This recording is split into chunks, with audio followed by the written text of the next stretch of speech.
Welcome to Comics Bazaar, the channel of comics commentary and arcana. This video features Ghost Rider issue number 15, cover dated July 1991. The cover is by Mark Texeira, pencils and inks by him, and this is a special cover. It is glow in the dark, and this particular issue that I own does indeed still glow in the dark, more than 30 years later. And something else to note about this is the actual mechanics of how it glows in the dark. So what they did was they included phosphors with special ink for the indication of the mystical flame surrounding Ghost Rider's skull.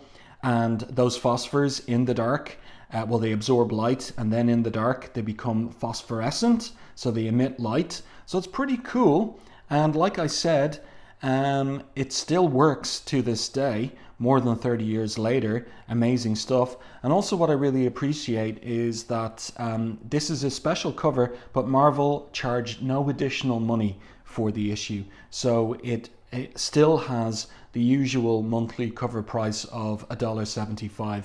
And that's pretty cool, that's pretty decent in my opinion. So let's open this one up to the splash page. That's a very excellent splash page by Texeira. We've got the name, or rather the title of the issue here, Last Hope.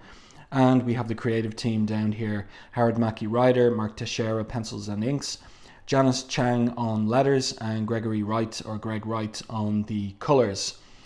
And we have narrative captions that catch us up with the events of the previous issue. Earlier in the evening, Ghost Rider fought Johnny Blaze. Earlier in the evening, he experienced pain. Earlier in the evening, he tasted defeat. So this particular rhetorical device, it's actually known as anaphora, where you have a repetition of an opening phrase over and over again. It's kind of interesting to see that device being used by Mackie in the third-person narration.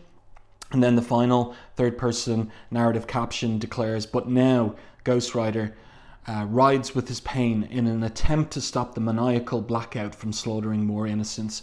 So you can see he's been injured by the hellfire wielded by Johnny Blaze, and I think it's pretty cool seeing him holding his arm there, and there is actually a look of pain on his face as well. And something I've also kind of noticed is, I think when the Ghost Rider is weak in Texeira's rendering, the flaming wheels of his motorcycle seem thinner, as if they're less inflated with that mystical hellfire flame. Also like the use of the screen tone there on the front shield of the motorbike. And very distinctive as well, the speed lines going to a single vanishing point. Excellent stuff from Texeira. So let's get right into the story. We've got a double page spread here, so we're reading across the page horizontally. The Ghost Rider is being chased by the NYPD. That's because they think he's a cop killer from the events of a couple of issues ago. So one of them here exclaims, "Freeze, cop killer." He's trying to get away, nail him. So they shoot their bullets right after Ghost Rider. They're not going to affect him, but because of his weakened state from the battle with Johnny Blaze, he tumbles off the bike, and he falls on the ground right into a heap of rubbish there, and he thinks to himself, got away from the police but can't go on. I like the little detail of the rat there looking at Ghost Rider, and that's an excellent upshot of his flaming skull as well. So he's driving up, we get the location of where he is. He's turning off Park Avenue, driving by Central Park there, turning off Park Avenue onto 125th Street. So he's on the up above the Upper East Side of Manhattan. And then we get the transformation into Danny Ketch. And again, this is a device that Texeira has been using, the kind of horrifying transformation. We've seen it go the other way, and now we're seeing the flesh reabsorb or reattach to his skull, and there he is, he's in pain, and he stands the bike up and thinks to himself, I didn't think that Ghost Rider could be hurt like that. I've got to get down to Central Park and be ready for Blackout tonight, because that's where he's discovered that Blackout is going to be, killing more people, and he wants to stop him. But here is a neighborhood gang, and they see an opportunity to steal the bike. So one of them exclaims, "Yo, yuppie, what you doing in our neighborhood?" And the other says, "Give us your money and the bike," and then start walking. So they attack Danny there with a knife, cut him in his upper arm. One of them throws a brick, which hits him on the back of the head. So this is very indicative of some of the violence that could occur in some troubled neighborhoods back in the early 1990s. And perhaps so again today. I don't know the details on that. And Danny stumbles away from the gang, who now have the motorbike. But just at that moment, the members of HEART arrive, and here they are climbing down a rope ladder to the ground. And somebody in the chopper exclaims on a loudhailer, "Back away from the bike now." So they're not going to obey those orders. So here come the female members of HERT, and the gang decide to attack them. Too bad you're too whacked to appreciate how good we are, boys. Too whacked to be scared. Enough talk, lose.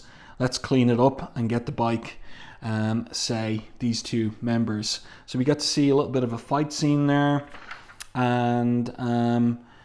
And what happens now is they load the bike aboard the chopper, as well as other bikes in the area, because they don't know which one exactly is Ghost Rider's. And they're flying off because they've got an employer to meet and hand over the bikes. So Danny there sees the chopper flying away, and he thinks to himself, "Oh great, I'm a mile away from Central Park, bleeding. My head feels like it's going to split open, and now the bike is gone. Can't go to the hospital, can't spare the time, and the doctors would have to call in the police because of the stab wound in his arm. I've got to find Blackout before he kills again," he thinks to himself. "I can't let him kill any more innocent people the way he killed Barb. It's me that he wants. I hope my showing up will be enough to stop him. I hope that I can transform into Ghost Rider if I confront him.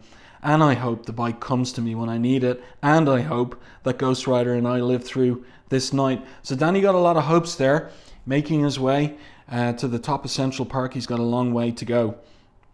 Elsewhere, Johnny Blaze is testing out his double-barrel shotgun, because now it's loaded with Hellfire.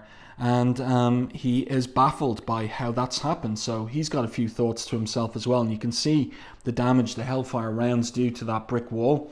And he thinks to himself with his narrowed eyes, "What have I gotten myself into? This thing is shooting Hellfire. I thought I'd seen the last of it when I got rid of Zarathos.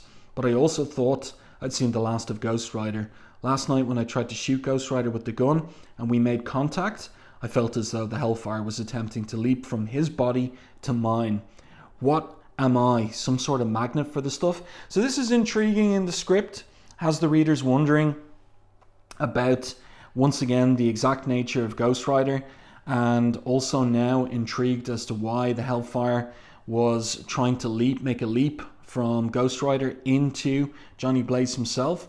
Then he continues thinking, "What am I doing here? I should be back west with Roxanne and the kids, not playing Johnny Blaze, demon bounty hunter, and now Hellfire again. The souls I fried, sent to Mephisto, I hoped it was all buried in the past. Well, now Ghost Rider, Zarathos, you've given me the means to bury you for real. I just pray I never have to use it on anyone else." So he lets off another round of Hellfire, boom, great lettering there, and then the story proceeds. Later that night, the HEAR team or Heart team bring the motorcycles to none other than an employee of Death Watch. And this might be supposed to be Death Watch, in fact. He says here, "My compliments, Ms. Marr. Your people are thorough. Perhaps we can come to an agreement to put your organisation on permanent retainer to mine." And Marr, who's the leader, is aboard the chopper, which is hovering above the location. No, look, it looks like it's gone up into the air. So she says, "Perhaps." And then you see there's a little confusion here with the speech balloons. In my opinion, her speech balloon should be smooth. And if this is Death Watch, his speech balloons should have the jagged edge, because his dialogue is coming in on the radio, And he says, come in tonight, we can discuss the arrangements. She replies, I'll take a rain check on that until the job is finished. I intend personally to nail the Ghost Rider in Central Park tonight. It can't be because of any, personal enmity. Maybe something to do with personal pride. The fact that the Ghost Rider has eluded them to this point. Yeah, this is Death Watch. Now it looks and resembles him in the colouring. So he says to her, not necessary, Ms. Marr. You fulfilled your end of the deal. I'm confident that one of the bikes in front of me belongs to our flaming skulled adversary. And she responds, if it's all the same to you, I'd like to finish the job when we were commissioned. The job we were commissioned to do.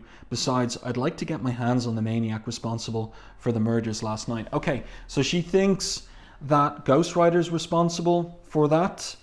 Your people are not to interfere with the events in the park tonight. Is that understood, Ms. Marr? She asks, why not? So we don't get the end of that conversation, but instead we see, it looks like around about Midtown perhaps, we've got this woman and her daughter, and they're going to make their way through the park even though it's nighttime and dangerous. And the daughter says Dad is going to be mad when he finds out that we went through the park tonight, and the woman says he'll be even more upset if you're late and not ready for his dinner party with Mr. Fabersham. So it looks like maybe they're coming from the Upper East Side, which is the kind of like the posh and well-to-do and well-heeled part of Manhattan. But they're making a dangerous decision to go through the park at night, and instantly they regret it because who's waiting for them except for Blackout, looking incredibly monstrous there. So both of them scream, naturally enough. Really like the colours here on this page. I've extolled and praised before Greg Wright's colour palette, and I really like these blues and cyans that he uses for nighttime scenes. Something else I want to note is that there is a Jimmy Palmiotti graffiti on the wall there of Central Park, which makes me think that maybe he did some ink assisting on this particular page, which he's done before for Texeira. So deep within the park, we also have this graffiti of Branch. See it there on the wall and there on the tree trunk behind Danny. He's holding the wound in his upper right arm there, and he's thinking to himself, gotta rest. The trek down here took me all day and I'm wasted. I think I'm running a fever and my head feels like it's going to explode. Just need to close my eyes for a few. But then he hears the scream of the women and he's up and running.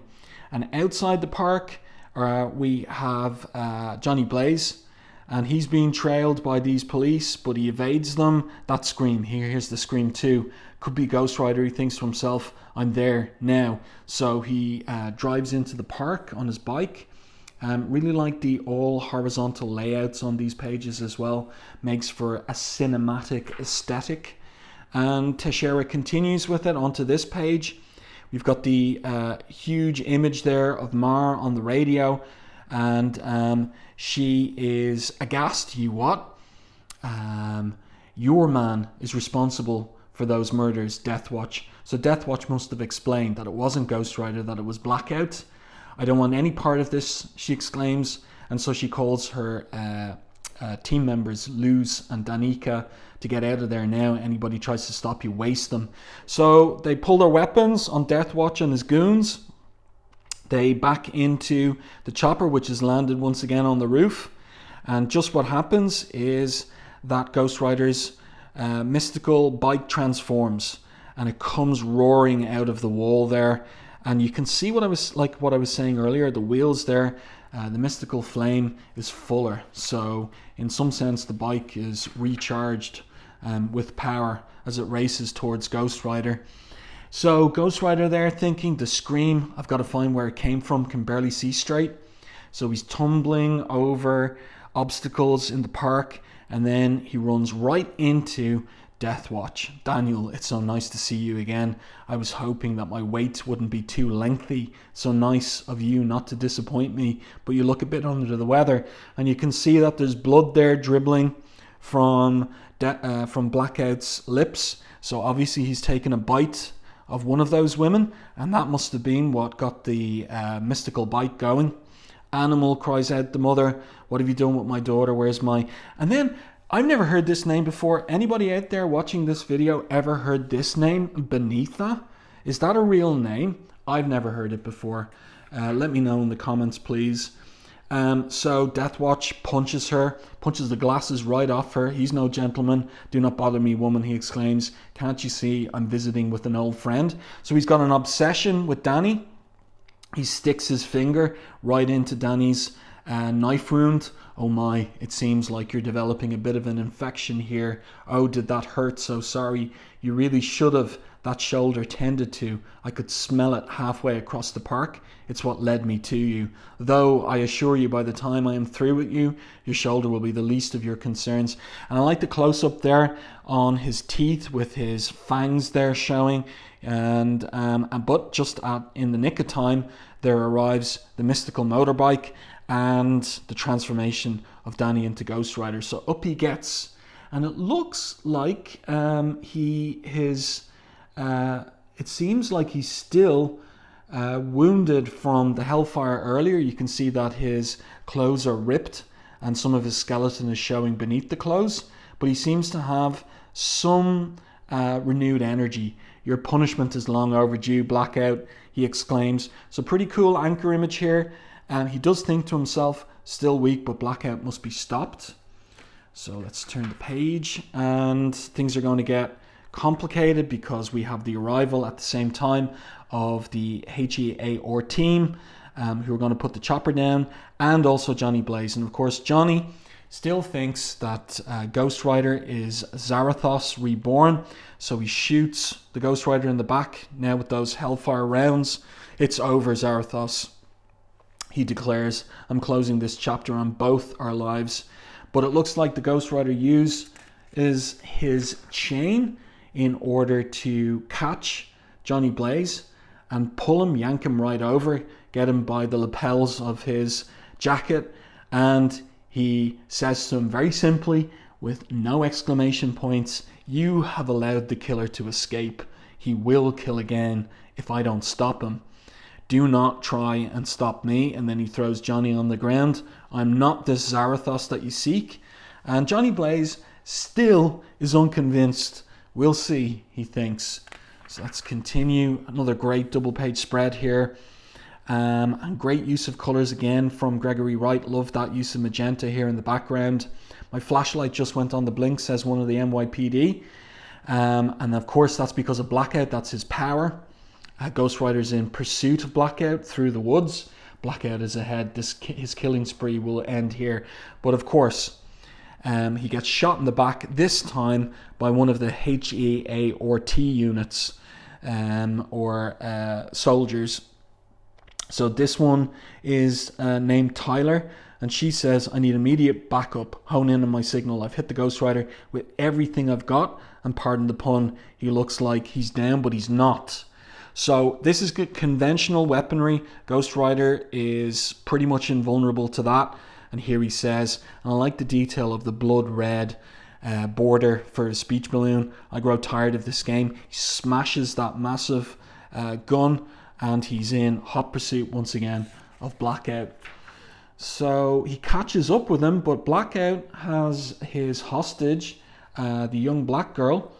And he starts boasting here. No need to shout, my friend. I'm right here. And this tasty morsel is a little insurance I picked up earlier in the evening in case I was unable to get the jump on young Daniel. Oh well, you know it would have been so much easier for me to kill him in his own home, but I'm such a pushover for the thrill of the chase. So the Ghost Rider steps forward, and Blackout warns him, no, you won't let me go tonight or my next bite will be more than a nick. So Ghost Rider backs off. That's a good Ghost Rider, he says. The girl is crying out for her mother. We've got Johnny Blaze and Ms. Marr there on the ground as well, witnessing all of this. And Blackout continues enjoying the situation. You hesitate, good, he says to the Ghost Rider. You cannot stop me, not tonight, not ever. and someday will have my vengeance for what you've done to my once beautiful face. I always find that funny. I like the way that Mackie characterizes Blackout as a narcissist. Daniel will fall before me, as did his sweet young sister. That's Barbara. Then where will you be, O spirit of vengeance, he asks. I will continue on, and you will be stuck wherever it is that you go. Stuck and hopefully fully aware that I want to kill in your name. So what's going to happen in respect of this? Well, we get another double page spread layout, and Mar fires off a round, which does injure Blackout, injures his arm. So he drops the hostage, but then he picks her up again, and Ghost Rider uses the distraction to grab him by the neck. And now Johnny Blaze has a dilemma. Geez, what do I do? He thinks to himself. Ghost Rider's really trying to save the kid. Could I have been wrong about him? But how can I use Hellfire against Blackout? How can I run the risk of sending another soul to Mephisto? So this is his moral quandary. He's guilty about all the people he fried, as he put it earlier, and sent to Mephisto. He doesn't want to do that again. He doesn't want to be responsible for the eternal damnation, even of murderers like Blackout. So that's quite a moral position he's taking. Ghost Rider here clocks Johnny and says, or exclaims this time, shoot us both, or you'll kill the girl. So Johnny Blaze lets off one of those Hellfire rounds. Love the lettering here by Janice Chang. And we get a massive explosion. Well done, Blaze. And this is hilarious. Like, this is poetic justice. That Hellfire round has seared off all of Blackout's face. So he thoroughly is now, in appearance, the monster that he is in his soul, such as it is. His face now reflects his scarred soul. The Ghost Rider recognizes it too. I cannot allow his bloodlust to continue, so he's punching him. If he escapes this time, the blood spilled will be on my hands. He must, and he was about to say die, but of course, can the Ghost Rider kill? Should the Ghost Rider kill? Johnny puts that Hellfire shotgun right up against Ghost Rider's skull, and he exclaims, "Stop, you're killing him. You've been trying to convince me that you are not Zarathos. Zarathos was a killer. Are you? I've got to know now." So the Ghost Rider says, "No. There's much I still don't know about myself, but I am not a killer. You have my thanks, Blaze." So Ghost Rider rides off, and Blaze is left there with Ms. Mar, and the cops arrive finally. Tell everyone to freeze. The reunion of mother and daughter. "What happened here?" asks one of the cops, "and what is that thing?" And Blaze says, "You got a few days, and that's it." Next issue, Spider-Man. And it's interesting, the prospect of seeing Texeira draw Spider-Man, because you can even see here the way that he's drawing Spider-Man's head and masked face, that it's very particular. It's not 100% on model. It leans a little bit more into the Todd McFarlane influence, but Texeira's Spider-Man is distinctive, and I'm looking forward to reviewing the next issue and seeing what he does with the character visually. So we've got a letters page here, nothing terribly interesting in the letters page, but what is interesting is to see this advertisement for the Incredible Hulk, with the Hulk there lifting up Ulysses. And why is there an advertisement for the Hulk specifically in this issue? Because Bobby Chase, the editor of Ghost Rider, was also the editor of the Incredible Hulk. So trying to get readers from Ghost Rider picking up Hulk 2, clever by her. And there you go. I do hope that you enjoyed this review and commentary on Ghost Rider number 15. Let me know your thoughts on this one in the comments section. If you enjoyed my review and commentary, please like and share the video. It really does help the channel. And if you haven't done so already, subscribe to the channel and stay tuned for more content like this.